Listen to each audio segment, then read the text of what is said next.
I'd like to call this board meeting December 8th, 2022. Call the meeting to order. Please call the roll. Mrs. Bedford? Here. Mrs. Campbell? Here. Mr. Fulton? Here. Mr. Grimm? Here. Mr. Violi? Here. Please stand for the pledge. Pledge allegiance to the flag of the United States of America and to the republic for which it stands, one nation, under God, indivisible, with liberty and justice for all. I'm going to go off script a little bit on the agenda, and I just would like to have a moment of silence in memory of James Woods.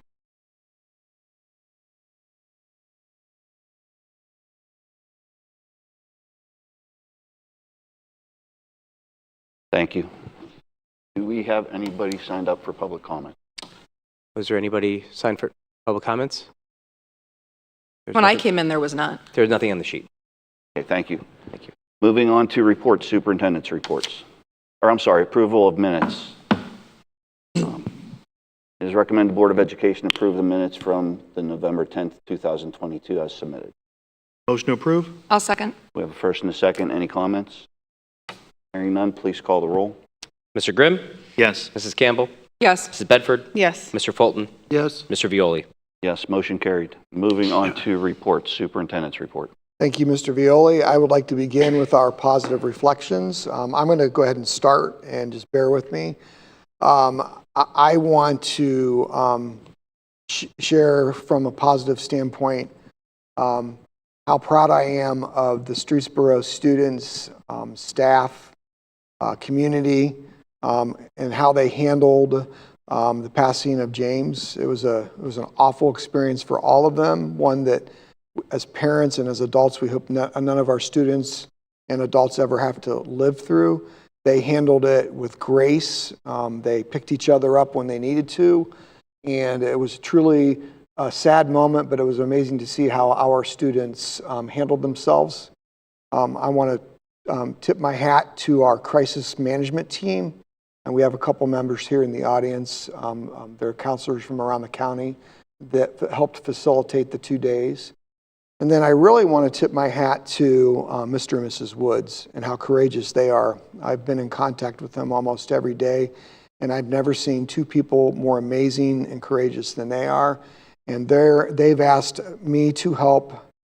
Let's not let this be something that goes away. We need to bring awareness to the situation. We need to tell our kids that there is not a problem that's too big that we can't solve together. No problem, regardless of how embarrassing, how awful you may think it is.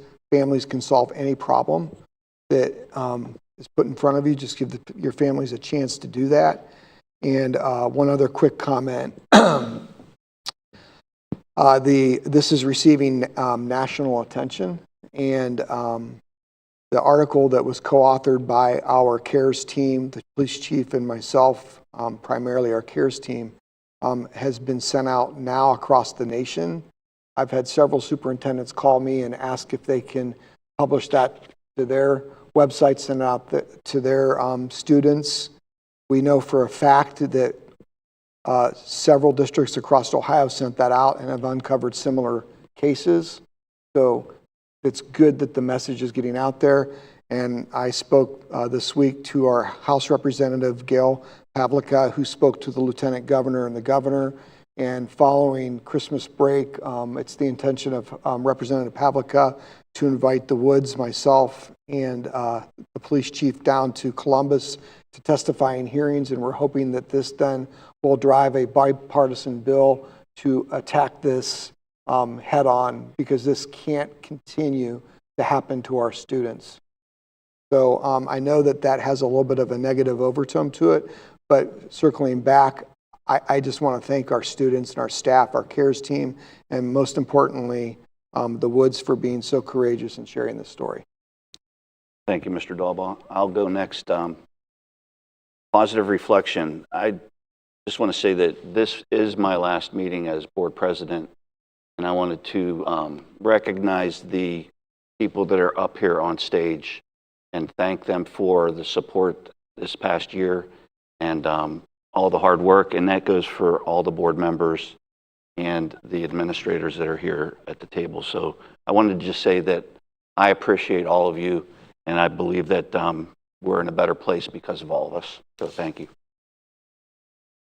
Like me to go? I'll echo some of what you said, Mr. Daba. I was in the building the day before Christmas break, and you could see on Mr. McCann's face, Ira Campbell, Kelly Simmons, and some of the teachers that I passed in the hallway, most of the teachers, but the ones that I saw, that this was just very, very difficult for them, obviously, and the students, but I give them so much credit for, standing up and helping this family. We have amazing people in this district, so thanks for them.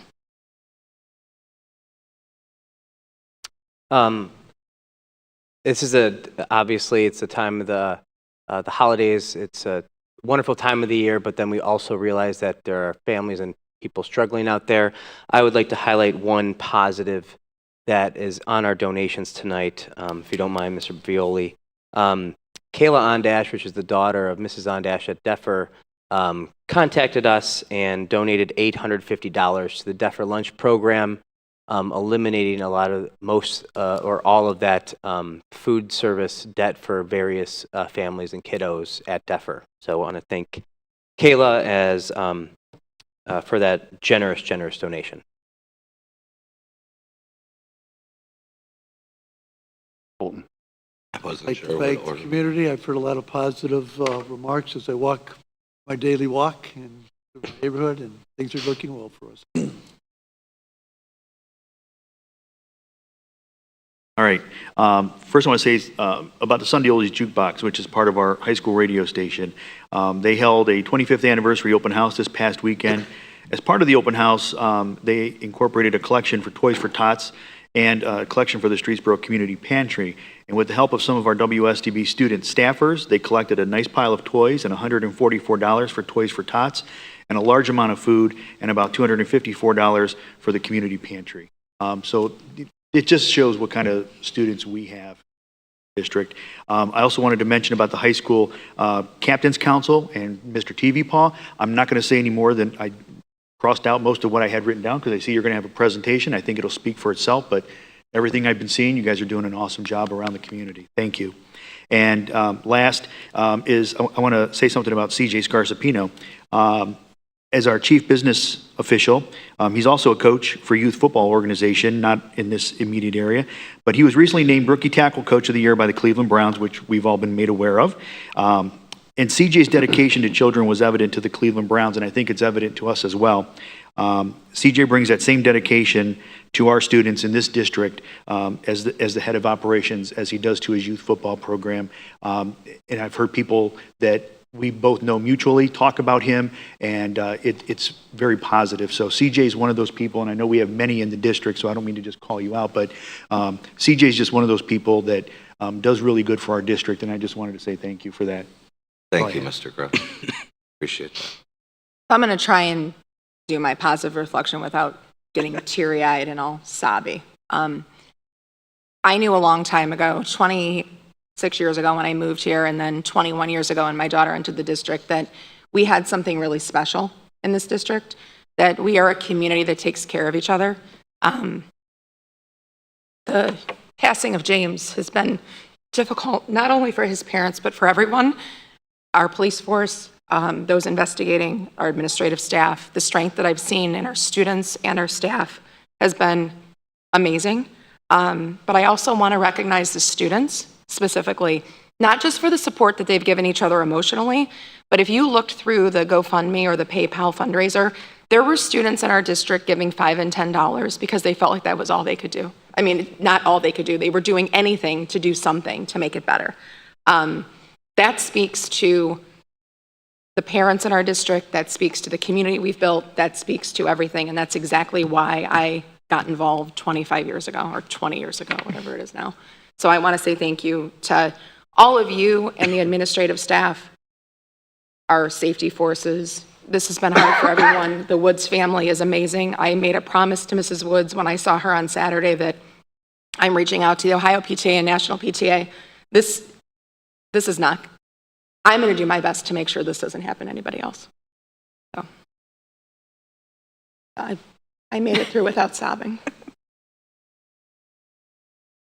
So my positive reflection is some of the people that go kind of under the radar here at the school district. So the Elena Lynx operations admin, Dave Clark, Rick Allhouse, all responsible for certain things that people don't see, but makes the school district operate every single day. From Elena with the master calendar, so everyone knows what is happening in the district and when, and making sure there's no double bookings and things of that nature, to Rick, who's making sure the Wi-Fi, internet, Chromebooks are getting fixed, and to Dave Clark, who, I mean, Dave will come in here at 3 a.m. if there's an alarm going off, and people don't even know it or realize it.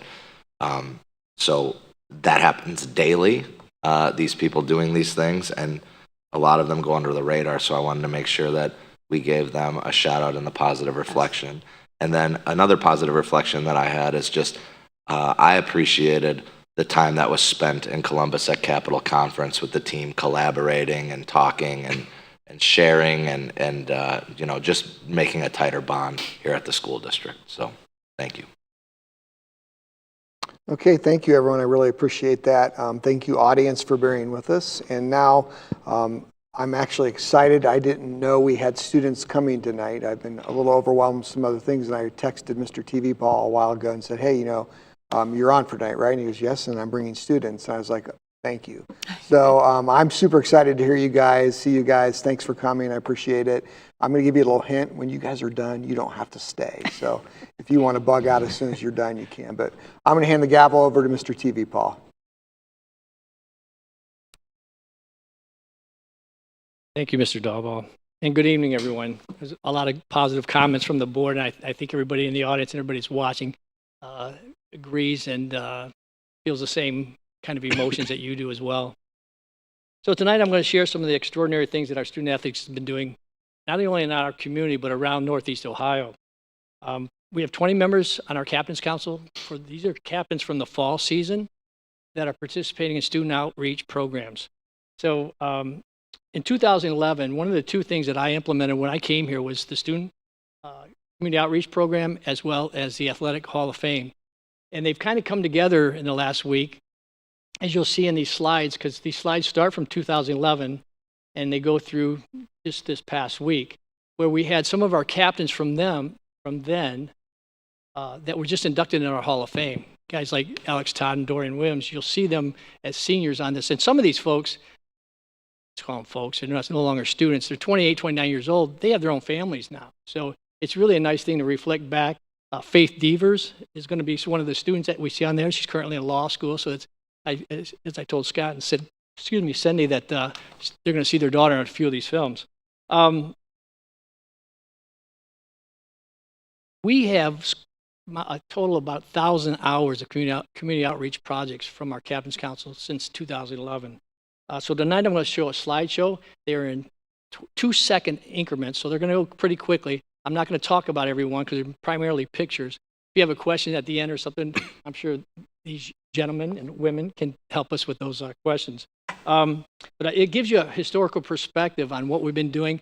It's a lot of repetition. We do a lot of the same things every year. Some of these we've done for 12 years. There's Kent Social Services, where we're feeding the homeless. We're in the Rainbow Babies and Children's Hospital. And there's a whole litany that you'll see as we go through the slideshow. Also wanted to mention that our boys basketball team, prior to COVID, would go regularly to Hattie Larlam, and that's a residential facility for disabled kids. They would interact with those kids for several hours, and they did that every year. Most recently, they were involved with Empowered Sports, a basketball program at Solon High School, where, again, they were running basketball drills with disabled children. And our boys and girls soccer team, they do annual food drives for local pantries, homeless shelters as well. So we have a lot of great kids doing a lot of good things, and they're led by their coaches in these endeavors as well.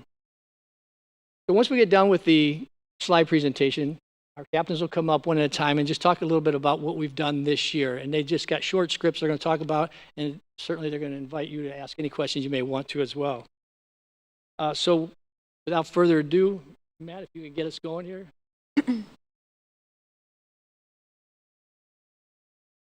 Thank you.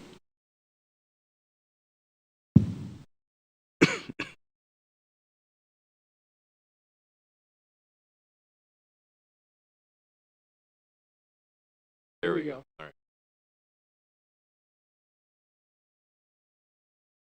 This is Kent Social Services that we just finished up with last week. Chair volleyball, our senior citizen center, it's Hattie Larlam. And this is our boys basketball team.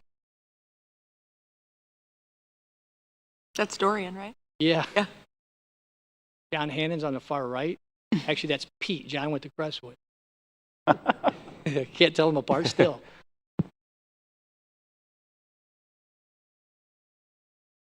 Yeah, Ben Jency, sure. Oh, these pictures make me feel old. Don't they? They And a are lot of old these now. kids are married now. Yeah. Still didn't have hair. And these are chair volleyball that we played at the old senior center. We used to be the. Telling Mr. Violi had 2 games scheduled this year to play chair volleyball. They got canceled because we didn't have enough senior citizens. They fell ill. Next time that happens, just call me and you and I will fill in on the other side. I'll come and referee that game. Polar Express, that was a lot of fun. That's a 4.5 hour night. There's our girls. We served hot chocolate and chocolate chip cookies and things of that nature to the kids. That's Rainbow Babies and Children's Hospital. Ariane Curtis is on the far right there. And here's where we were able to interact with them, which we can no longer do because of COVID and RSV. So that was a lot of fun. We took about 23 captains to Rainbows on that particular day. That was probably 2019. There we are on the train. The guys dress up like chefs. Back to Kent Social Services. Some of the things we do there, and the kids are going to mention it tonight, is we not only stock the cupboards and empty garbage cans and wash the dishes, and we serve and clean up tables. It's heavily involved. There's Faith in there. This is most recently, as you can see.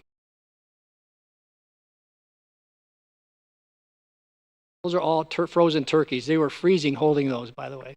And there's Grant Miller. This year was the first year that we were able to get 3 of our band members involved as leaders in their group to join us as Captain's Council.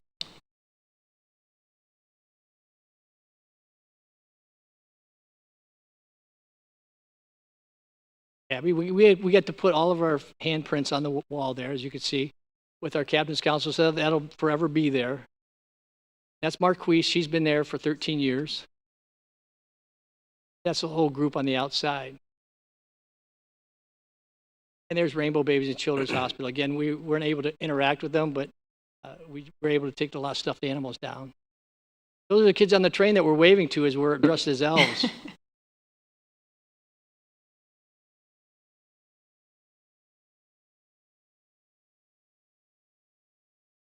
I believe the final photo. So yeah, so you see, we have a lot of fun doing what we do. It's a great experience. We get just as much out of it as the kids that we see at the Rainbow Babies and Children's Hospital or Kent Social Services. That could be a difficult situation given the clientele that comes in sometimes, and our kids are well versed in what they can and can't do. Is he gonna? Oh no. Okay, no, I appreciate it. So at this time, Alyssa's going to go first, and if you have questions, all of our panel will be available to answer those. Go ahead, Alyssa. I'm Alyssa Schofield, and I play on the girls' soccer team. And for the 3rd year, the Captain's Council participated in the North Pole Adventure. It was formerly known as the Polar Express, and this year they dressed up like elves and greeted the children and their families as they arrived to the North Pole. And it was a great experience just to see the kids on the train wave and smile at us, and it just felt good to know that we were making their day better and making them happy.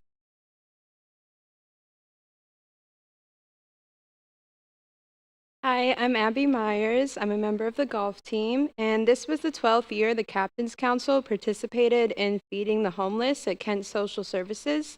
19 members of our Captain's Council participated this year. There were a variety of jobs, including serving, table cleanup, delivery truck unloading, stocking shelves, washing dishes, and other tasks as needed. It was a very humbling experience as many of the patrons struggled to make their way through the line. It reminds us of how fortunate we are and how to appreciate everything we have. It also is a lesson to reach out and help others in need.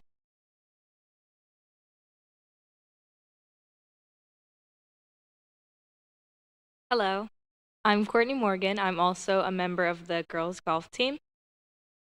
So this will be the 8th year that the Captain's Council is doing Adopting a Family. And what we do with that, we just basically take like a family and yes, adopt the family. And it happens around Christmas time, so around this time, we will deliver gifts to them handpicked by us that we feel like would be good for them. Like this year, we have an 8-year-old girl and 11-year-old boy. It has not happened yet, but we will be going shopping soon to get their Christmas gifts. And in addition to getting these to shopping for them, we get donations from the Gridiron Club. They donated money for the members of the Captain's Council to purchase these gifts for the children. And we also had an anonymous donation of a $100 gift card for the mother of the adoptive family, which was very generous of them. These gifts will then be delivered to their homes while the kids are at school on Friday, December 16th.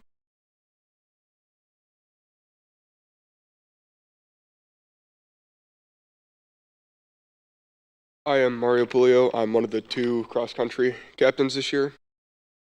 For this year, the Captain's Council provided 50 stuffed animals for the children at the Rainbow Babies and Children's Hospital. This is the 10th year that the Captain's Council has donated gifts to the hospital. Miss Ekron, president of the Rising Rockets Athletic Club, donated $150 for the purchase of the stuffed animals. Unfortunately, we were not able to interact with the children this year due to COVID and RSV, but we were able to visit the hospital and interact with the child life specialist when we delivered the stuffed animals. It was a wonderful experience, and I'm very grateful to be a part of it. And hopefully, it warmed my heart to know that the kids would enjoy the stuffed animals, and hopefully it would brighten their day.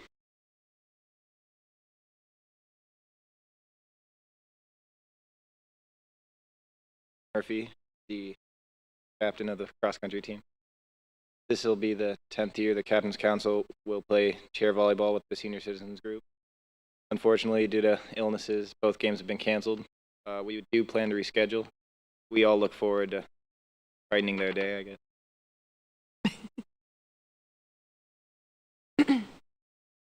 Thank you, captains. Mr. Dalbaugh, that concludes our presentation. We appreciate the time to show everybody what our kids have been doing out in the community. Thank you very much.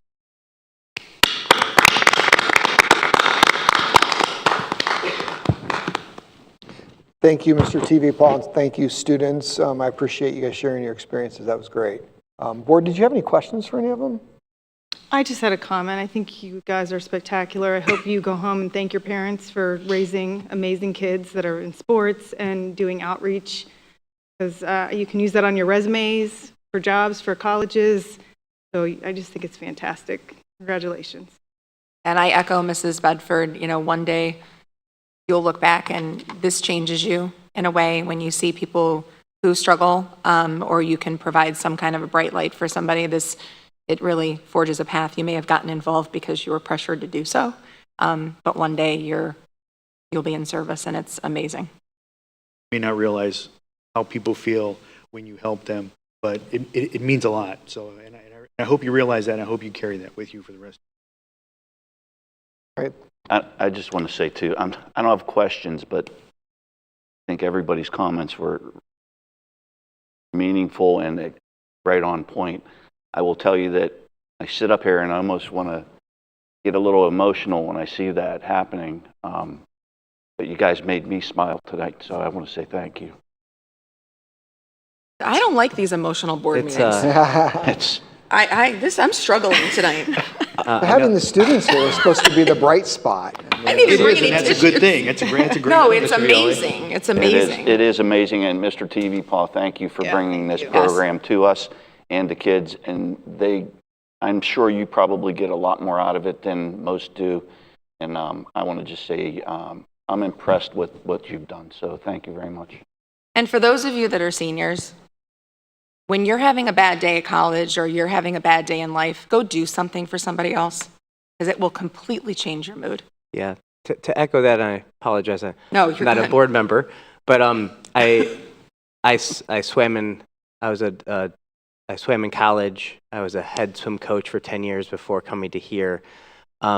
It's not about the times or your record on or court or whatever your respected sport is. It's moments like that, moments with your team members, your teammates that you're going to remember for the rest of your life. I don't remember a single time that I did in college, but I remember that the time I spent helping others with my teammates.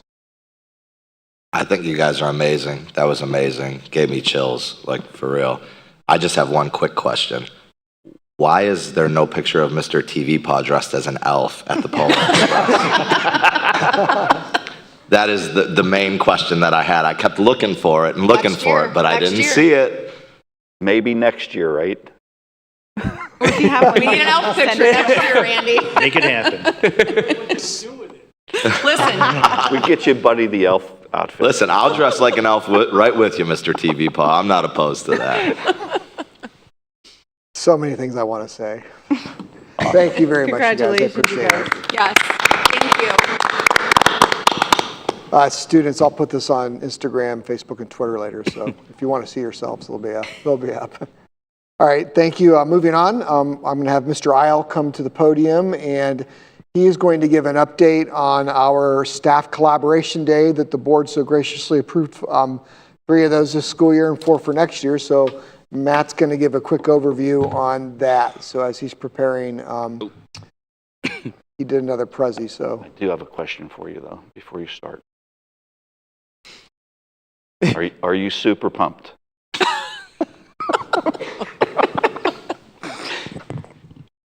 I am indeed. I do have to say that I did not bring any children. I have no scrolling pictures. So I'm going to bring it down a little notch. I don't think anybody should get emotional over this. We can't handle anymore. I do can't have to handle say anymore. that as I was preparing this, the hard work that everybody did, I did get a little choked up. I'm not going to lie. It's Are you going to have any references to Buddy the Elf in this? I just appreciate people that share my affinity for elf culture. That's all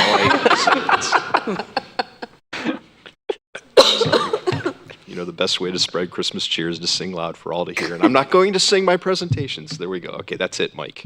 No more. All right, so we had our staff collaboration day on November 28th. We have 2 more additional days, one scheduled for January 13th, so it makes a nice 4-day weekend for the families around the Martin Luther King holiday.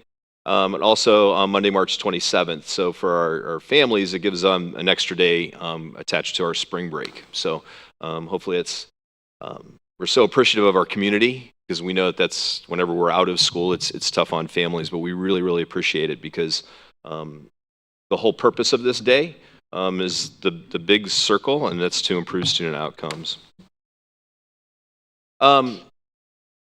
This conversation started a while ago.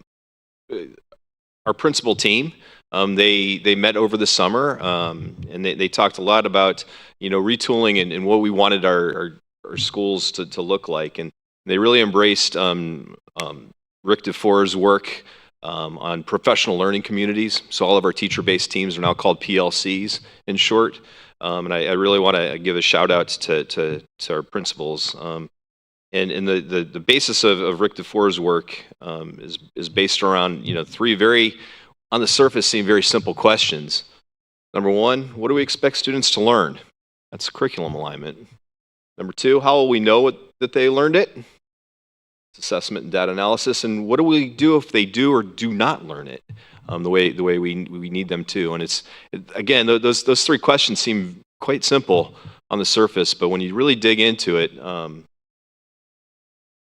if we focus on those kinds of things where our principal and our building leadership teams are doing, it'll make a profound impact on the culture of each of our school buildings.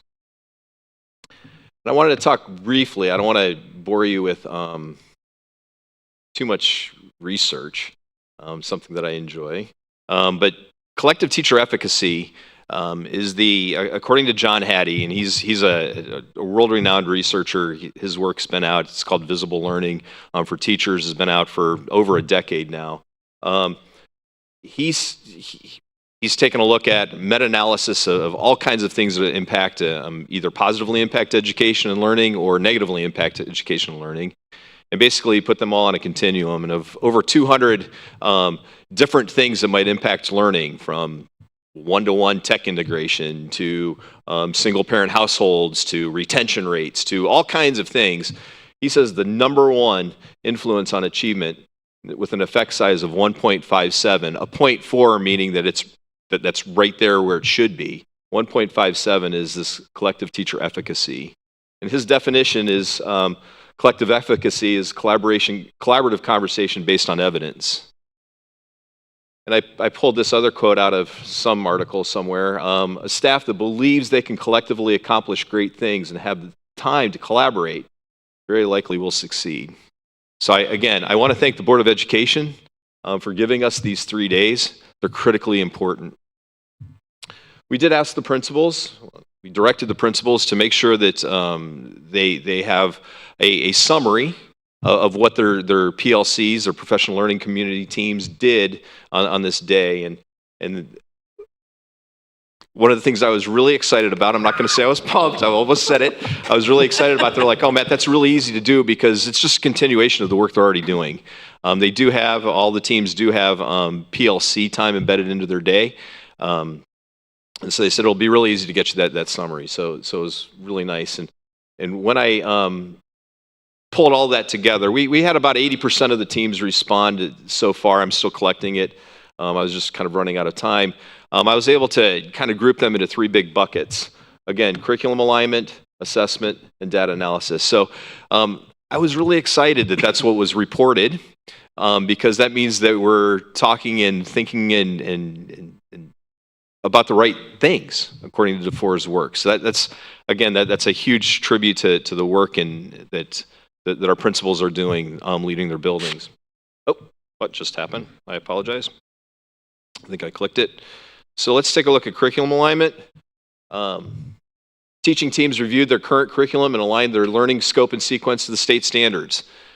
A lot of the state standards were published and put out there for our use a while ago, but it's really good to revisit. And I'm really proud of our teams for taking a deep dive into that to make sure that what they're doing is research-based and based on best practices. Our Tier 1 K-5 literacy resources were analyzed with the help of our 2 reading coaches. And ELA teaching techniques, mainly letters for our newer teachers, was completed on that day as well. But there were 26 different teaching teams. 56.75 total hours were spent on curriculum mapping, according to what was submitted to me. So I'm really proud of the teams for making that a priority. Assessment. How will we know if they learned it? Well, the teaching teams analyzed their assessments to ensure consistency within the department or grade level. Revisions were made according to high-quality student data, which is a part of our evaluation tool.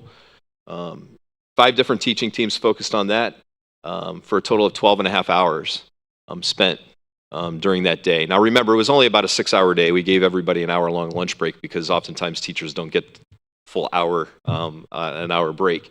So based on about 6.5 hours for 12.5 hours. And I have a feeling that January 13th, because the teams are already talking about it, which is really, really exciting for me. When I'm walking the halls or whatever, they're like, Matt, I cannot wait for January 13th because we're going to have all kinds of map data, and I'm not going to steal Mr. Fulton's thunder. He's going to be talking about some other academic updates as well. So they're already talking about their plans for January 13th, and we're going to be taking a deep dive into more data analysis then. I apologize, I jumped the gun. So what will we do if they do or do not learn the academic content standards? Again, for 12 total hours, 7 different teaching teams really focused on this, the analysis of the available diagnostic data. They planned differentiating learning groups, revised their intervention blocks. There was some deep discussion on the MTSS, the multi-tiered system of supports that we have in place on K-5. So there was lots going on that day. I was in one meeting after another, and I loved it.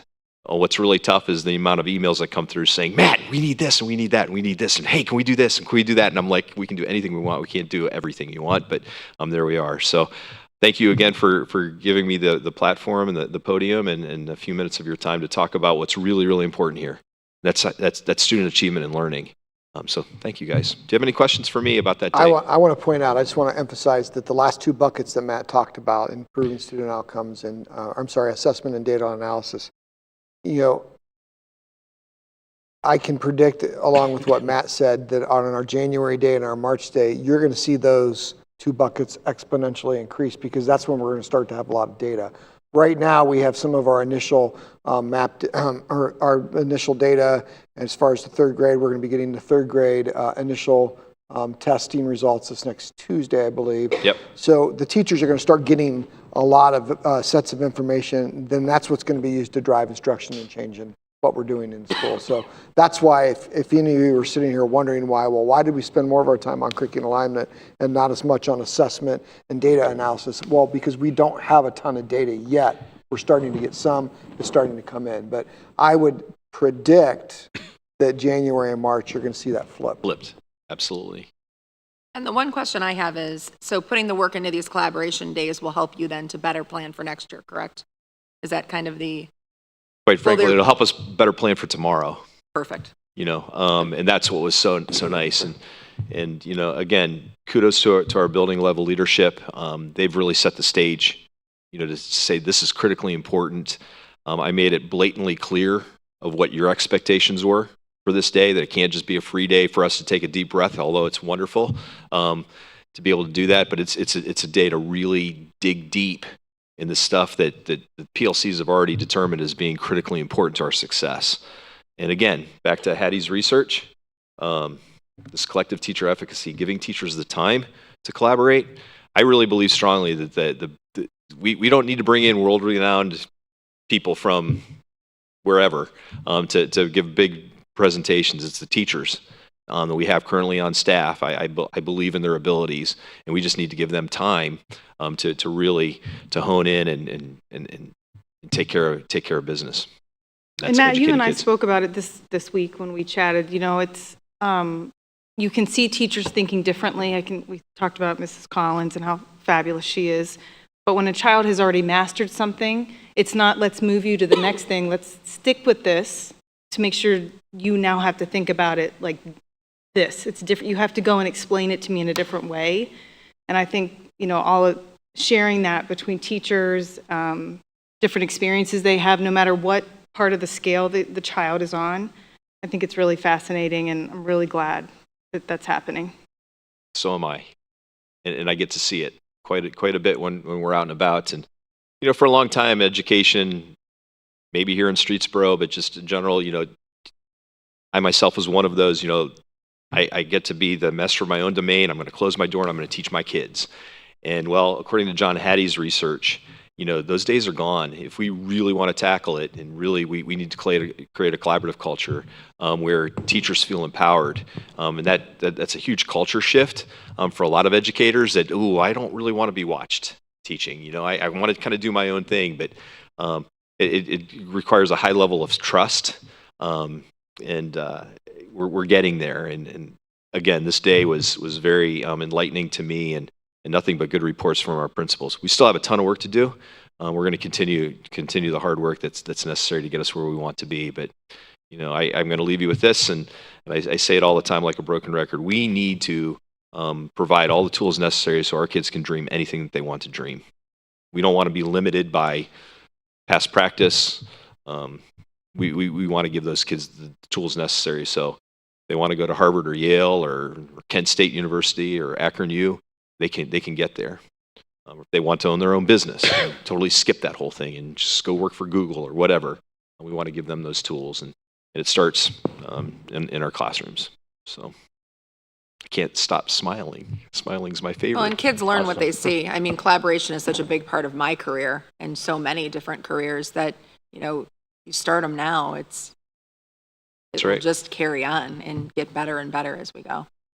And Tracy, you had asked about this is going to impact for next year. So one thing we're looking at doing is adding a collaboration day built into the prior to the school year starting, so teachers aren't like, welcome back, do your classroom, have our opening day meetings, do our safety, do this, do that. Oh, and by the way, you should have already been looking at your testing data that wasn't released until June. And so we want to build some of that in the front load.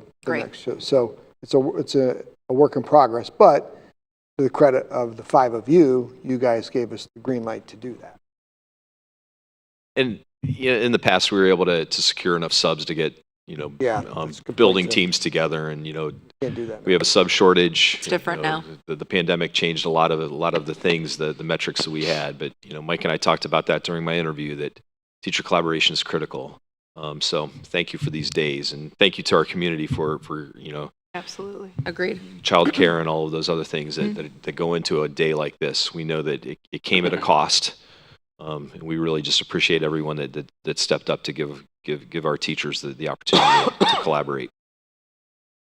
I'll stop talking now. Thanks, You're welcome. Matt. Thank you, Thanks, everybody. Matt. And then final item that really kind of goes right along with this. So as a lot of our teachers and our classified staff are working together on the buckets that Matt shared, I was able to meet along with Sue Stockard, my administrative assistant, Danielle Clayton, Matt's administrative assistant, and Matt. We met with all the building secretaries, and we began rolling out that we've been putting some planning into the idea of a central registration. And the idea behind central registration, obviously, as all of you probably know, is rather than taking our secretaries' time having every new person walk through the door, sit them down, fill out the applications, and then the part you guys don't know is that they would fill out those paper applications, or they'd fill out on final forms, and then the secretaries have to physically sit down with every student and type it into our student information system.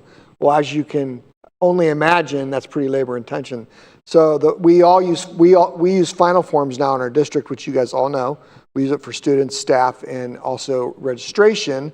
And with registration, what we're going to do is we're going to have a hot link on our front page, and we've developed a check sheet. So the goal will be that when parents come in to a building, because they're going to still naturally go into a building, our secretaries will do a nice job of welcoming them, say, we're excited to see you, great to have you. If there's time, they can maybe walk them around the building. Then they're going to hand them a one-page sheet, and it says, what we would like you to do is scan this QR code using your phone, or go home and do it with your computer, or we have computers at the board office.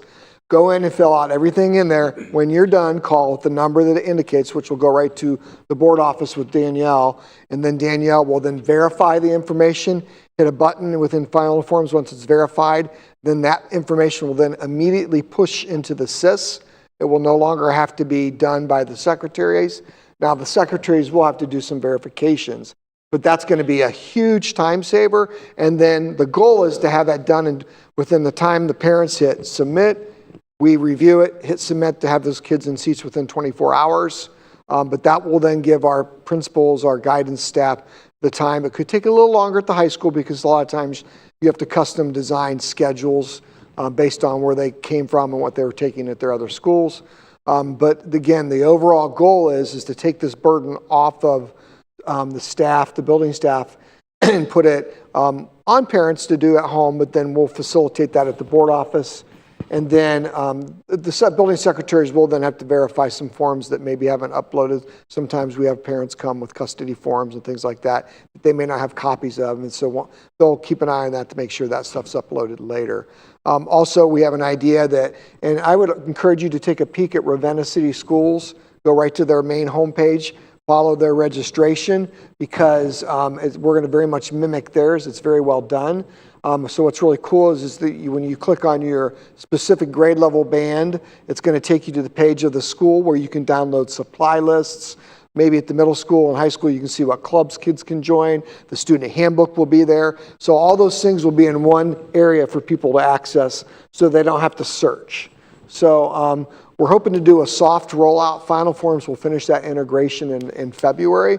We are hoping that, because probably the least amount of our registrations occur in February, March, and April, believe it or not. So we're hoping to do a soft rollout in February, March, and April. Try it with the few people that do come in and registers, work out the kinks, meet with the secretaries again during the collaboration days, what's working, what's not working, what do we need to improve, work with our administrative team during our admin meetings do the same thing, what's working, what's not working, what do we need to improve, and then full-fledged implementation beginning this summer.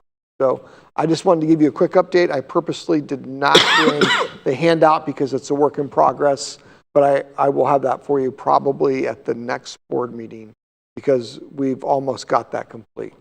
That initial welcome to Streetsboro, here's the handout, QR code and everything on it. Are there any questions or comments about that? I'm excited you're doing it. I know how much time those secretaries in the building spend, especially in the beginning of the year when you have this last swarm of enrollees. Is that you? Fired. I will say that there were a lot of happy I'm faces in the sure. room when we were rolling That's this awesome. out. So, thank you, and that concludes my report. Thank you, Mr. Dahlbaugh. Moving on to I jumped the gun a little bit. Sorry about that, Mr. Dahlbaugh. Treasurer's report. Down at the podium here. Yeah. Look at those girls. Oh, They're so cute. I know. I think cute. They're so cute. All three of them. I obviously know November was the 5-year forecast. Took some time, so I will not take. I'll take that exact time. No, I'm just kidding. So, 2 items. Standard, the general fund review. This is going to be for November, and then a couple of Treasurer's Office website updates to share with the board. So, pretty standard, just like every month to share with you. So we ended it with a general fund cash balance that was a little bit above $10 million. We have revenues of $522,000, expenditures a little bit over $2 million, and so monthly expenses exceeding revenues of $1.5 million. Compared to last year, I think I'm going to update this a little bit more for going forward. It's good since now I have some historical data. For me being here, I'll compare of what, for example, November of 22 looked like November of 21. So I don't have it on here, but last year at this time, it was about a little bit of monthly expenses exceeding revenues about $1.2 million. So we are spending a little bit more. Now, are we spending more because we're going off of COVID a little bit? Yes. Payroll, of course. So that's to be expected, but also monitored going forward. And then lastly, to conclude my report, there's a little bit in the Treasurer's Office website. It's one of my side goals of being here is updating the website a little bit more. So on the website, since I've gotten here, just here, a month there, on the right, that's everything on the website. And the new items that were added was the general fund review and monthly financial reports to the board. And we now have 23 months located within the website that the community, the board, anybody can go and see our financial activity. It's all public record. This goes, I know transparency is sometimes like buzzword, but no, we truly believe that in the Treasurer's Office. And so all of that is accessible on the website. So if I'll show you. Very simple. I want to thank Andreas for helping out. So here is the new update. So if you want to see the general fund reviews, go there. Brings you to a shared Google Drive. And then you can see we have 23 months loaded. And that's the standard one I give for the board. If I go to the financial reports, same thing, 23 months loaded. And a part of this is a little bit longer. This is what the staff of the Treasurer's Office does on a day-to-day basis. And what's in the financial report, if just a friendly reminder to the board, is the monthly reconciliation. Then you have your balance sheet, your cash position report for all funds, not just the general fund that I report every single month, in our interest posting and the check register activity for the month. So if you're ever really excited about some numbers, just go and check it out. That concludes my report, Mr. Violi.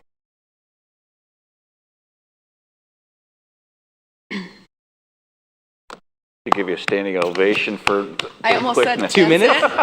That's it. 3 minutes. Thank you, Mr. Kiffer. Moving on to Mr. Scarsapino. Thank you, Mr. Violi. Kyle, excellent side goals. Yes. The thank you. website. I think that's great. This evening, we'll be asking you to approve the purchase of two buses and a van. I just wanted to briefly touch on that. In October, we voted to join the OSC bid for those items, and we got those back in November, made some decisions on what would be best for our district, and so that will be there this evening for your vote. 2 78-passenger international buses and then a 9-passenger van, but it's going to look more like a mini bus or something along those lines. And we had to act quick because inventory goes very quickly, and what we try to do is get buses in stock that will suit our needs with just like a few add-ons like the Navaflex of the fuel tank and some undercoatings and things of that nature. The buses that we purchased in the spring should be here in February, we're hoping. And so we wanted to order now in the winter to make sure that we can have our best chance at getting those. So I just wanted to touch base on that. We'll also be asking for your approval for an HVAC project at the high school. So we had an issue where the high school was getting a supply of dirty power, basically. So like an abnormality to the power, where you'd have like a low power or voltage variations, things of that nature.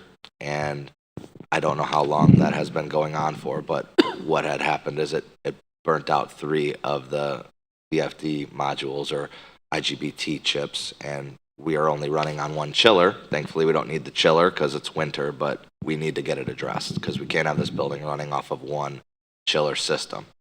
So our partners at Gardner came out, took a look at it. We'll be hiring them through the Ohio School Council again to do the design and build on the project. We built in some contingencies for that project, and we are actively seeking how to handle the power supply here, but not just here. We believe we may have a power issue across the district. So we are taking a peek at what the opportunities are to help us identify what those issues may or may not be and then solve them from there. So that will be on the agenda this evening for approval. And that is because we need to keep up with these types of items. If we let them go, we're going to have bigger problems down the line. So that's on there. I also wanted to give you a digital sign update. Can I say something about the other thing first? Absolutely. Just want to mention that when we went out for the bond to the public, because it was an OFCC project, there was an automatic, you had to put on a 0.5 mil levy for that bond issue that would take care of situations like what you just talked about. Correct. So that money is actually there to be used for what Mr. Scarsapino just described to us. Yes, and in my recommendation, I stipulate that we will be using the 034 Classroom Facility Fund, and we have linked that to the asset in this building. I don't know how much we've actually had to use that since it started, but we've used it a lot this year. Yeah. But that's what it's for. So we built it up for a while, and now the buildings are 5 years old. Things start to happen, and we're lucky that we have that ability as long as it's linked to an asset, and we have an asset list that we have to look at. But we best believe that anytime something goes wrong in any of the buildings that are covered under the building project, we are scouring that asset list to see what we can link it to, so we could use the PI dollars for the other items that come up that aren't linked to assets. And we also have buildings that aren't linked to the 034 fund that need PI dollars. So it's nice to have both. the other question I have is about the power issue. And is that a provider issue? Yeah, I was going to ask that too. Or is it a internal Most systems likely. issue? It most likely is going to be a provider issue, but there's not much that we can do about that when it comes to terms of like what it's done to equipment. Right. So there's some solutions out there to help us, because the first question that I had was, we're going to invest $39,000 in these items, how do I know they're not going to go bad immediately? And the answer is we don't. We got to fix it. But we also need to look at the bigger issue, which is that supply. So I'm working with a few vendors to kind of look at what are our options. And one option that Andreas and I are currently exploring is a like a power box that can go on to the main electric panel that has different capacitors and different shutoffs, and it could be a one size solution potentially for that. But before we invest in those, which I think they're a good investment and we may do that potentially at every building, like I want to figure out what's going on with our power supply in general to the school district, because we have some power issues at the middle school as well. And so I want to know, like, do we need something more? Do we need something less? Is there something we can do to get some sort of electric audit in terms of supply? So I'm trying to investigate that. I'm not far enough along to even speak to that, but just know that that's something that we are cognizant of and we're looking into. I'd like to respond to that as well. Brian and Kevin, you two should specifically remember from our core team meetings with that was one of the very concerns outlined by the OFCC at the beginning stages of the project, and it's an infrastructure issue. It's not a Streetsboro City Schools issue, not a building issue, not a design issue. It's a power infrastructure for Streetsboro. Streetsboro exploded in size over a period of about 10 to 12 years, and along with that came a lot of challenges. You remember that the unplanned 1 mile forced sewer drain from the high school up to where the old Kmart was unanticipated, but when we found out that the where we thought we were going to be able to tie our sewer lines in, which was across the street, that particular allotment was tied into another allotment that was tied into another allotment that was tied into another allotment. So then when we started investing, and this is all infrastructure, and we started investigating, if you recall, or you may not recall, I do, because I had to go petition the city and the Portage County, is that the master plan for Portage County at that time was, the last update was in 1968, which is the year I was born. So you've got a city, you've got a county, and you've got a city that grew so fast, and it's an issue across the entire United States, but specific to Streetsboro, we predicted that this could happen. We had no way to predict what effect it would have on us, but we predicted that eventually the city of Streetsboro and us, because we have some of the newest and largest buildings, could experience power issues. I had never heard the word dirty power until CJ said it, but it makes all sense to me. And then anyone else, and CJ did a nice job explaining it, but in large buildings, you have 3 phases of electricity that come in. You know, and so it's like, I don't remember who it was when we were talking about this, but basically, if you have a fan running and you don't have enough power running to the fan, that fan's going to eventually, it's going to work harder and it's going to burn up. So when you have 3 phases of power coming into these equipment, like these chillers and air handlers and things like that, if one of those 3 phases or more of those 3 phases aren't quite providing enough power, or it's intermittent, like CJ was talking about, it's that dirty power, that's when then these things basically fry, and it causes very expensive things. So I want to make it clear that this was not a building project issue, at least that we're aware of at this time, and they are researching that. We believe it is a power grid, power delivery issue. So I wanted to make sure I said that, and I'm glad that CJ's handling this. He's on it. He's done quite a bit more educating on this than he probably cared to, and he's taught me a few things about this already too. But I just wanted to give you guys a historical an idea. As we were building all these buildings, we knew that this potentially could be an issue. So anyway, sorry, CJ, No, I it's jumped okay. in. And our business partners at Gardner pretty much confirm that. Like, there's no, like, yes, that's exactly what caused it, but all indications are that's what caused it. Because we asked, Andreas and I asked a lot of questions in those meetings, and we were trying to get to the root cause because we don't want it to happen again. And that was what it kept coming back to. And the challenge with the power is then there's power to keep the lights on, but then when you come down to the circuits of the HVAC controlling unit, then it's sort of, if it's a little bit too much up and down in current and or voltage, eventually they fry and then the whole system doesn't work. I do have one other question. I did notice on there that there's a 1-year warranty on that.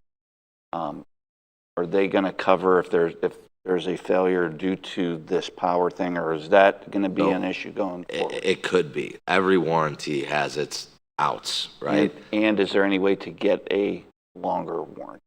I don't believe so, because it's more so a warranty on the parts than it is on the labor.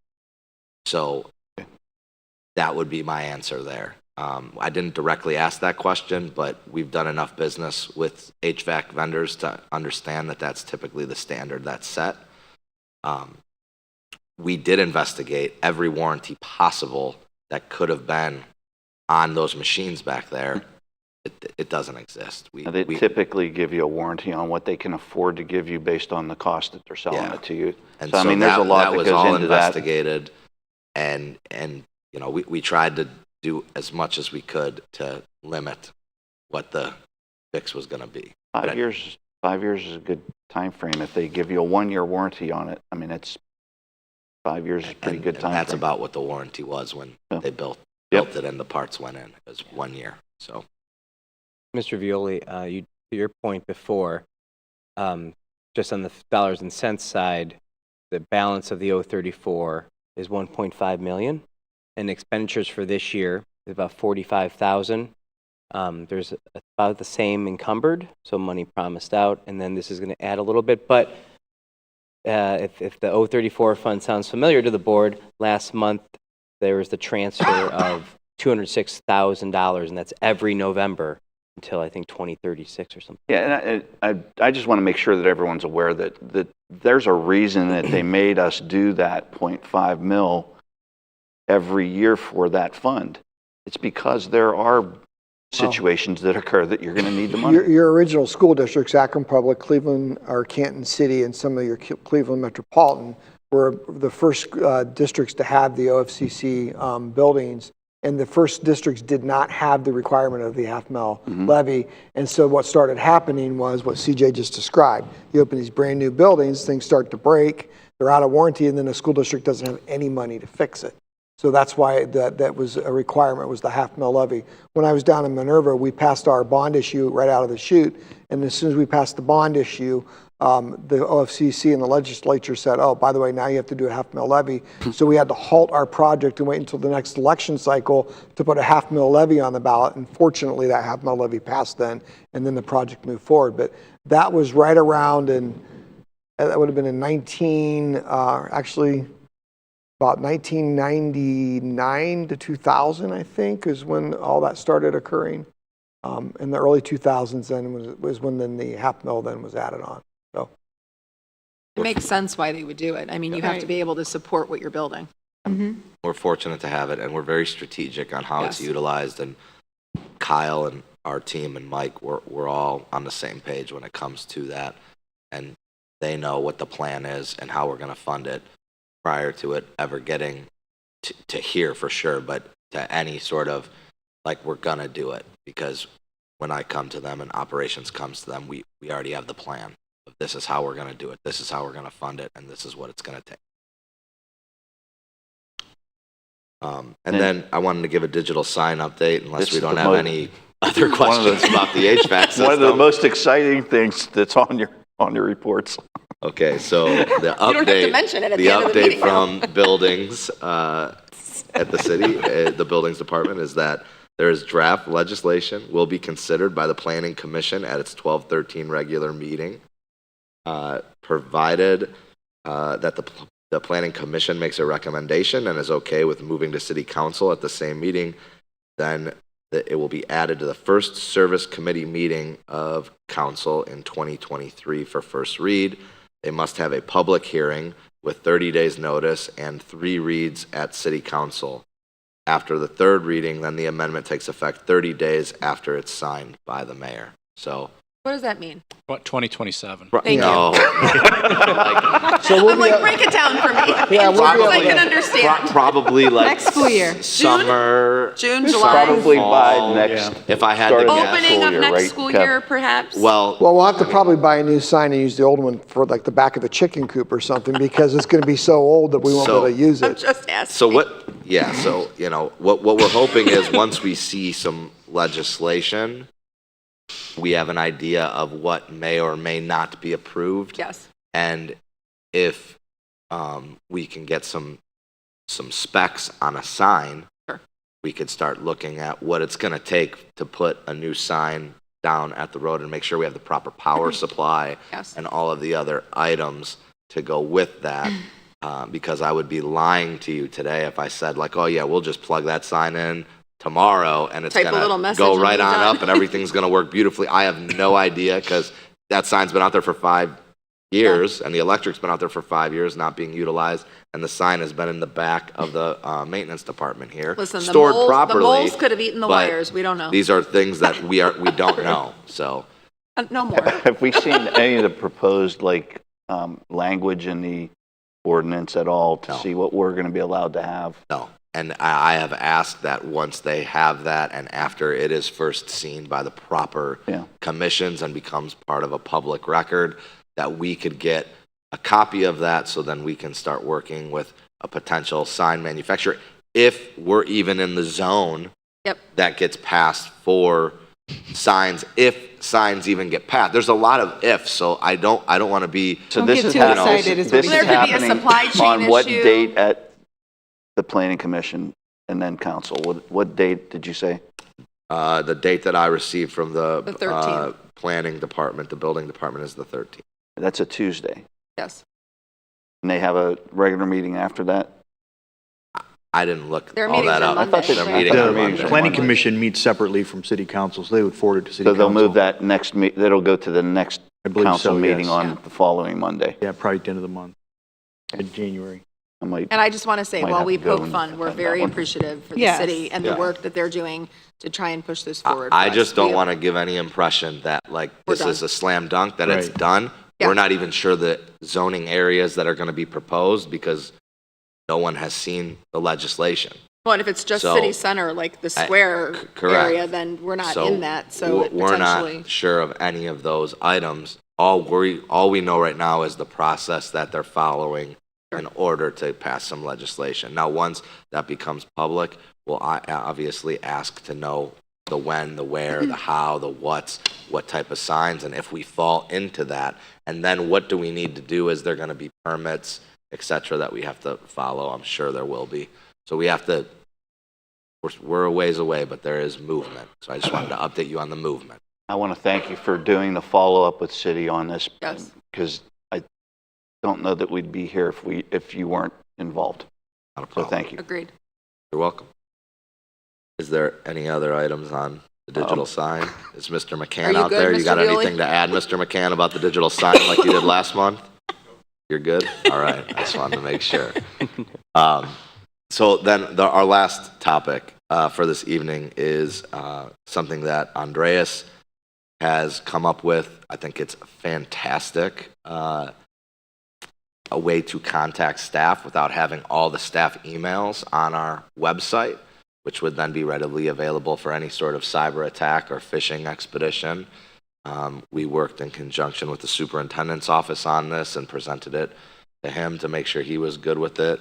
I'm sure Kyle will appreciate it from the financial perspective because we've seen lots of attempts through emails to attack finances. So, Andreas, the floor is yours. Taking my whole narrative there.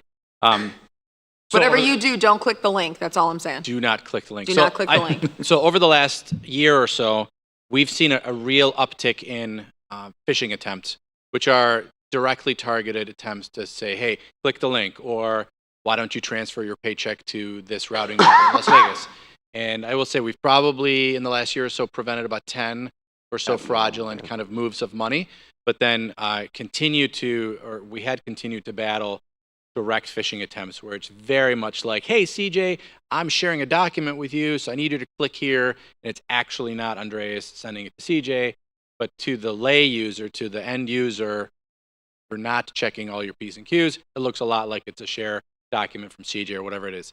And they tended to come a lot from cloning Mike. So sort of here's a message or a share notice from the superintendent to increase the level of kind of urgency.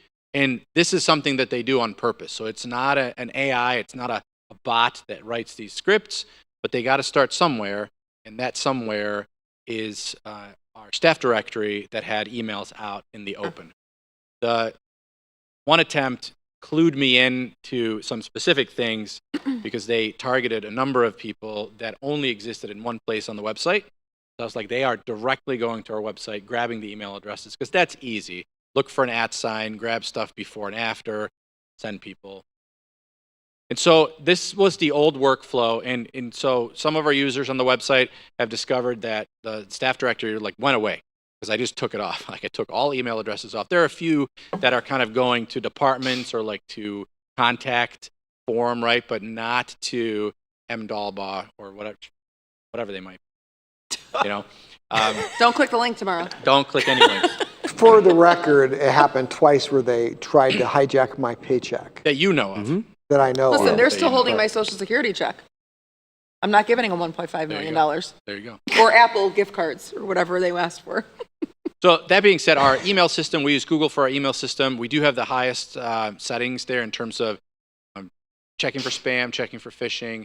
Google tends to be very good at, and sometimes even too aggressive, saying like, do you really know this person? It comes up in big banners. And we actually, a couple of years ago, added stuff to our emails for staff to say like, hey, this comes from someone outside of the domain. So I added stuff to the subject, and then you started seeing more and more people doing that. But I basically added, and I said, you know, this is how you know that it's coming from outside of the house. So this was the old workflow just a couple of weeks ago. You know, parents and students could see that open staff directory, big list of everyone's email, including then the bad actors. They would just grab that information, and then they would ship targeted phishing emails to our staff. And a lot of the time, most of the attacks were towards the administrative team. Reason is because the administrative team, the assumption is that they might have a bigger salary, they might make some more moves, they want to make a move on their paycheck, do whatever it is. So that's where most of the target campaigns came. But we also had plenty of teachers that would get these emails. And again, they were often masked as coming from someone within the domain, but then Google caught most of those things. But we had to shut down kind of the sort. And so what we did is we built a new workflow, and you'll see the center portion there kind of change. So instead of having an open access staff directory, I built a controlled access process using very simple Google form. I'll show it to you. But basically what you do is you fill out who you are, and then you tell us how do you want us to communicate with you, because some people don't want an email, maybe they want a phone call, so why don't we give them that option? And then they select the staff member that they want to contact, and then the Google form creates the magic and sends the email, both to the person filling it out and to the staff member, at which point then the staff member can just hit reply, and it replies back to the person submitting. But that shuts down the ability of seeing email addresses, and it's not very effective to do that request to all 250 staff members to get a bunch of email addresses. Now, could you reverse engineer and figure out what our email format is? Sure, it's not rocket science. Then you have to have a list of all the staff members. So we're thinking about ways to even list our staff. You'll probably see a staff directory that does not include sort of the full name, so that they can't very quickly, easily create a long roster of emails because of the way we format. So the way this looks on the website, and it is live. I just put it up tonight. And Mike, you'll be happy to see we talked about the mimicking of Ravenna, and so we did add some sweet icons there for people that really want to see. Like, you can almost see it from when you're sitting.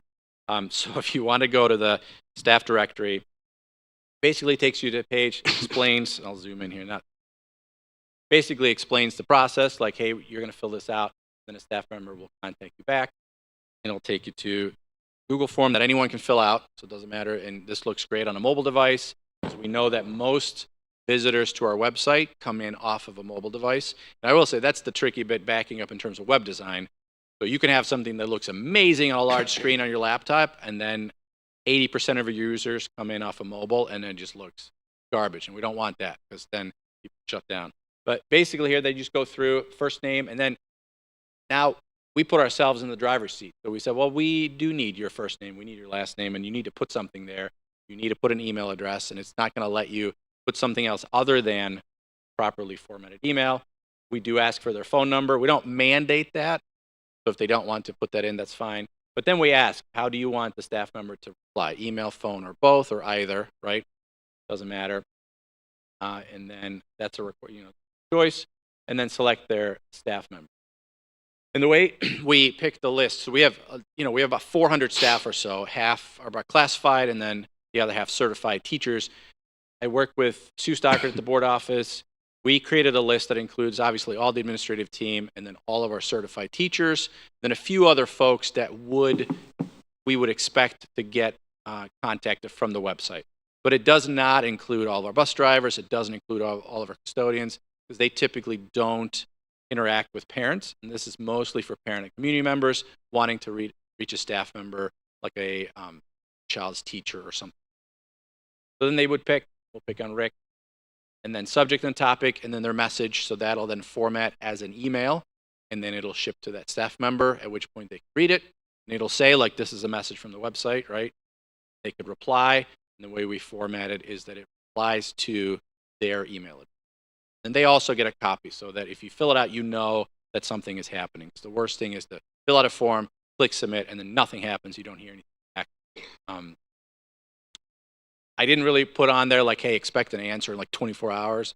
But, that's the expectation anyways. I think within 8 hours, especially if it's a parent or community member.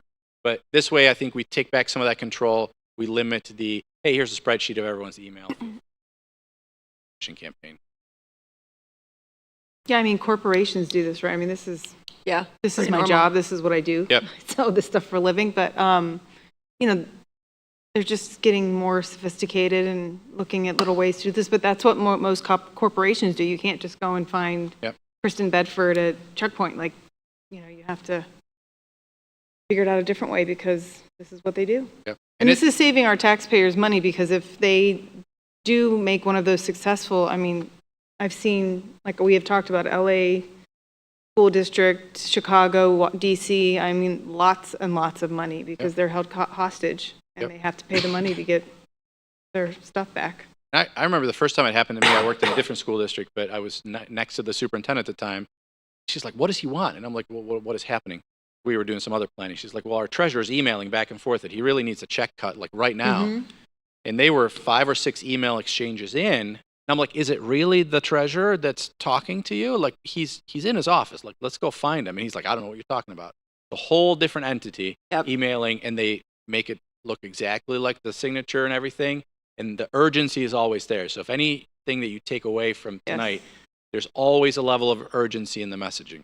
Don't click the link. Right, but it's always like, Tracy, we got to have you click the link tonight because we got to approve it. A lot of approvals come out, especially if you're working in private business. It's always something that you need to click and approve. Yes. Because they think that that's part of your process.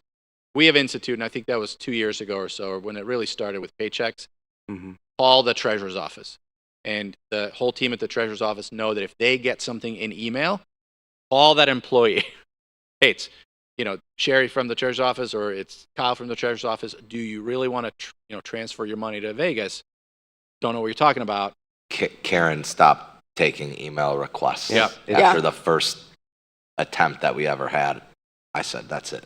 And then we're not taking email requests anymore. In person, changing changing bank information. Correct. And then she sends them to me, and then we add that knowledge then, and we won't go into those details. We take stuff there and we add it to our knowledge so that we try to limit. But it's daily occurrence, so we're hoping that this will kind of... Well, I always double check the email address, because it might look like Mike Jalba, but an A and a U might be reversed. Like, it's a little subtle things that they'll change. I work for a company that security is a huge issue, or not issue, but of concern. And we get, if we click the link, then we get the email that says you got to take the cybersecurity training. I've only done it once. They may put his name down as Mr. Dollbug, as my son Carmelo calls him. Mr. Dollbug. Mr. Dollbug. So one question I have is, note, people cannot attach anything, correct, to that form? If they want to attach something, have the correspondence first, and then they can send it. And then Board of Education members, I assume, are in the drop-down list? Yes. Okay. And then that'll come to your district email. Correct, Yep, yep. yes. Just making sure. And it's very clear from that email then that comes to you, it kind of says like, this is a message from Streetsboro City Yep. Schools, like it was sent to you via the website. Like, go ahead and reply, and it's kind of formatted like who's it from and Got what it. you want, and that should be easy enough. And then you can start an email conversation that way. Then it's okay to kind of go back and forth. No, so it's Confirm, not an yeah. onslaught of. Side goal, not only does this help with the phishing attacks, but we're always trying to make savings and generate savings from a cybersecurity perspective. Andreas, how much did this cost us? Just time. So Excellent. typically they come to me in the shower, and I roll in, and I'm like, I'm building it, and then I tell CJ, I said, you need to like leave me alone for 2 hours. And then Just pay him in Volt or whatever that high-energy drink he drinks. There's fish. Keep maybe. Mountain Dew, isn't it Mountain Dew? Who? What is Like it? What's the drink? Kickstarter or something crazy. We're trying to cut down. Kickstart. Honestly. It's not- Kickstart. Jolt, Volt. How many cases did you buy from Sammy's? This is Interesting. not an Too many. endorsement for Too many. Streetsboro City Schools. Yes. We bought all of them. From the driver in the parking Yes. lot. That is Yes. true. They didn't even go to That's the a shop. true statement. I know it We said, is. go to your truck, get all the cases. Reel 'em in. Put 'em in. That's how we make it happen every day, though. The most important part of all of this is the rollout Yes. and the communication piece. So this is going to be the communication rollout. Mike and I have talked, and we are in agreement of how this is going to roll. So tonight was the initial, here's what it is for all of you and for any of the viewers. Tomorrow, either Mike or Andreas will be sending an email out to staff, letting them know of the change and the rollout. From there, in Mike's Friday newsletter, he is going to put that in there for the community. And we're going to try to do a quick turnaround. I can't guarantee it's going to happen, of this piece of the board meeting, just this section, so people can have a small tutorial if they need it on what to do based off of how Andreas just said that. And then also in our newsletter, the Rocket Fuel operational newsletter, we're going to put that in there under the technology piece. So there's going to be several different ways of communication for that, along with the button on the website. And that's going to be the communication rollout. Great. Unless I missed something, Mr. Dahlbaugh. Okay. So if there's no questions, that concludes my report. Thank you, Mr. Scarsapino. Moving on to item D, board reports. Yes, so let's start with bowling. Our bowling team just finished sixth in their preseason tournament with a record of 1 and 2 so far. Connor Stevens is bowling very well with an average of 213.8, which is astonishing to me because I can't get above a 75 bowling. So, and he has a high game of 267. So congratulations, and I'm excited to hear more on our bowling team. For basketball, our girls are actually playing tonight, so I keep looking to get some updates. But they are in field playing right now. Our girls are currently 3-1. They've defeated Ravenna and Cloverleaf. Unfortunately, lost to Norton, but we'll get another chance at them. And like I said, they're playing tonight. And the boys are off to a start, and they will play. They're traveling to Norton tomorrow night, so hopefully we can get some support out there for them tomorrow night. The wrestling team started out with a victory against the highly ranked Akron St. Vincent St. Mary, which is really cool. They dominated with a 51-19 win, and then unfortunately they dropped to a Division I powerhouse, Wadsworth. So I'm sure they put up a valiant fight. And then lastly on here, I wanted to bring up something that Mr. Tevianpa and I had actually spoke about. So Mr. Tevianpa is implementing the Athletic Wall of Fame. And it's a new program to recognize outstanding student athletes that might not have the criteria for the Athletic Hall of Fame. I think this is a really great opportunity to kind of look back through our books and see what people have done, students have done, or where they're at now. They're going to look to kind of set this criteria up and have this kind of implemented by next school year, the beginning of next school year, which I think is fantastic. So there's a lot of work that needs to be done. There is a committee that's being formed that will be chaired by Mr. McCann, and I'm really excited to be able to serve on this committee with some of the awesome head coaches that we have here in Streetsboro. So much more to come on that, but I think this is a fantastic way to kind of pay homage to the people that have come through this building and have done good things. So that's my report. Thank you, Mrs. Bedford. Campbell. No report tonight. Report. Mr. Fulton. An academic update here. The secondary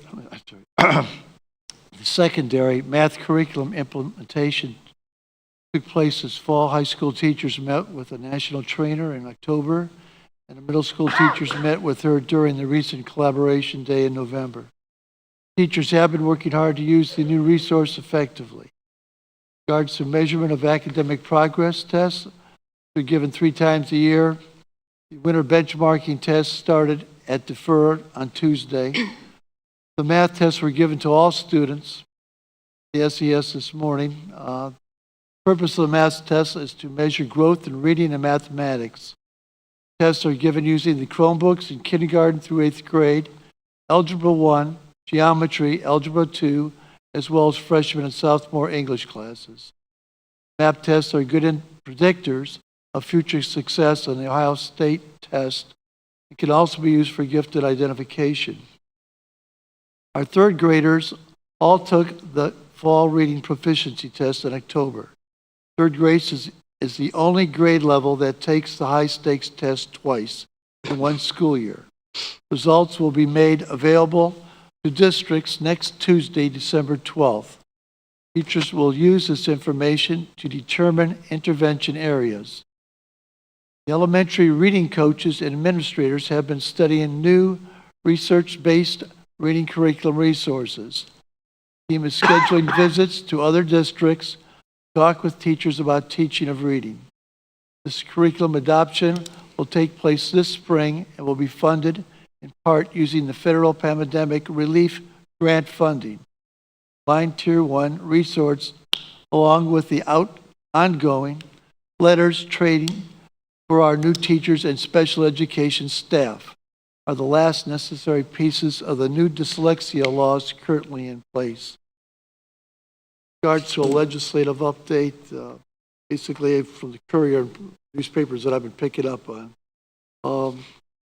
there is a bill that's presently at the legislature. I don't know if it's going to be approved or not, but possibility that there might not be a future Board of Education for the state of Ohio, that Governor DeWine will appoint the superintendent. It's all hearsay at this point, but some indication that this might take place.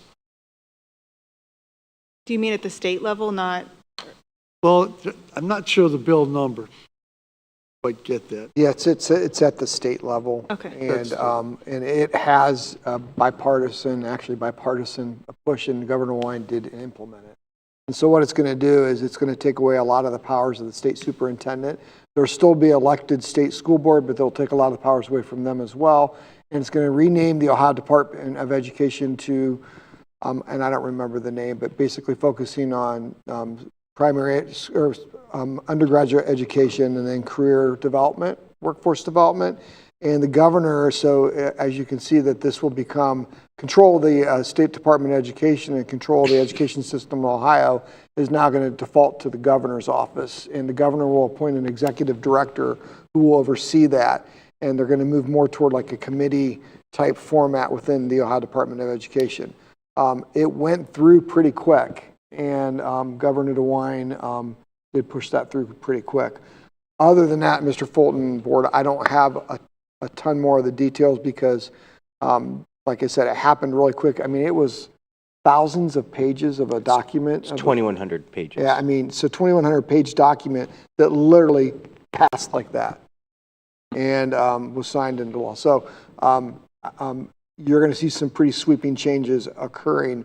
But in essence, as Mr. Fulton pointed out, it's going to strip away the powers of the state superintendent, appoint it, give those powers to an executive director appointed by the governor of the state of Ohio.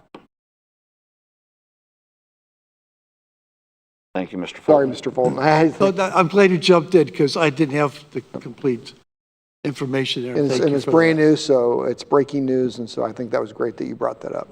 November 18th, it looks like, is when. Grim. Few items. Band boosters for the school district will meet Monday at 6:30 p.m. in the high school band room. The band will have cookies, cocoa, and chamber music on December 13th in the cafeteria here at the high school in conjunction with the PTA. After holiday break, some high school band students will participate in a solo and ensemble contest that is scheduled for January 21st at Firestone High School. And finally, Streetsboro City Hall and all department offices will be closed Friday, December 23rd and Monday, December 26th in observance of the Christmas holiday, and also January 2nd in observance of the New Year holiday. That's all I have. Thank you, Mr. Grimm. And I do not have a report, but I do want to wish everyone a Merry Christmas, Happy Holidays.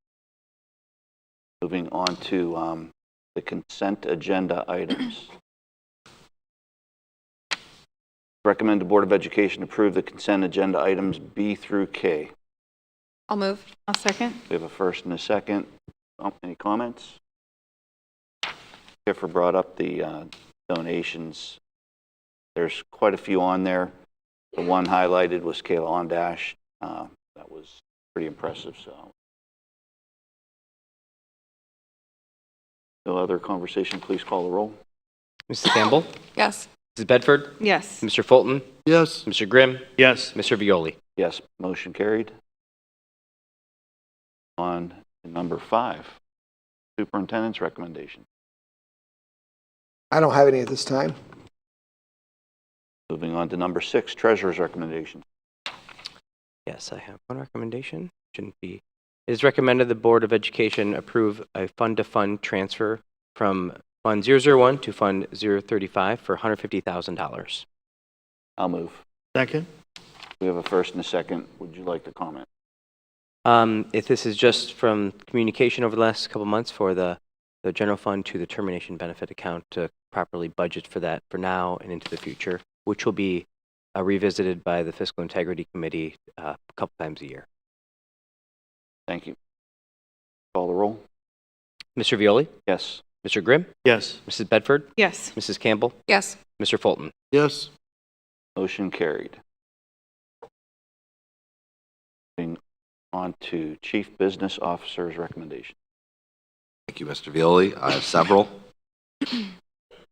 It is recommended the Board of Education approve the contract and resolution using the Ohio Schools Council Design and Build HVAC solution with Gardner for Streetsboro High School for up to $48,000 using the 034 Classroom Facilities Fund. I'll Motion to- move. Oh, Second. We have a first and a second. I know there's a lot of conversation. Do you want to say anything else? Please call the roll. Mrs. Bedford? Yes. Mr. Grimm? Yes. Mrs. Campbell? Yes. Mr. Fulton? Yes. Mr. Violi? Yes, motion carried. Okay, thank you. My second recommendation, it is recommended the Board of Education accept the bid from Rush Truck Center through the Ohio Schools Council bids for the purchase of 2 78-passenger international buses totaling $231,922 to be paid from permanent improvement funds. I'll move. I'll second. We have a first and a second. Any comments? Question? Hearing none, please call the roll.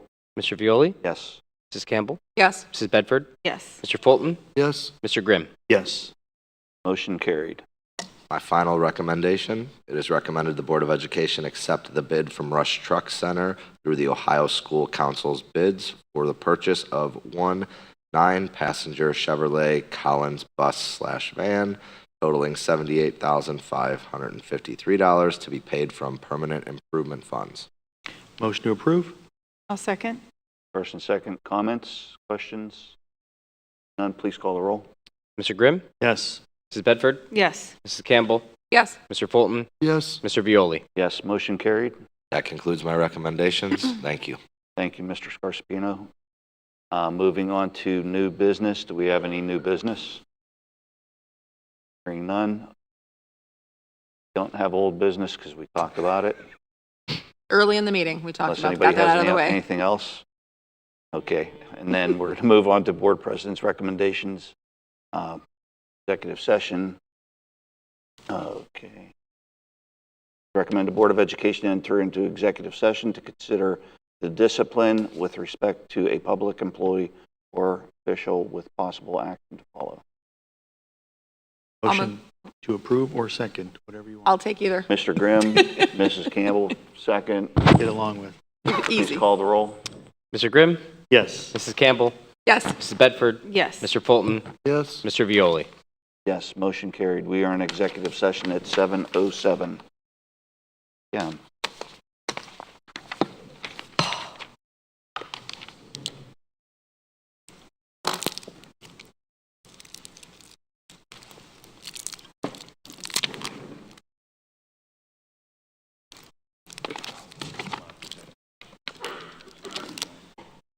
After 7 p.m., 7:07.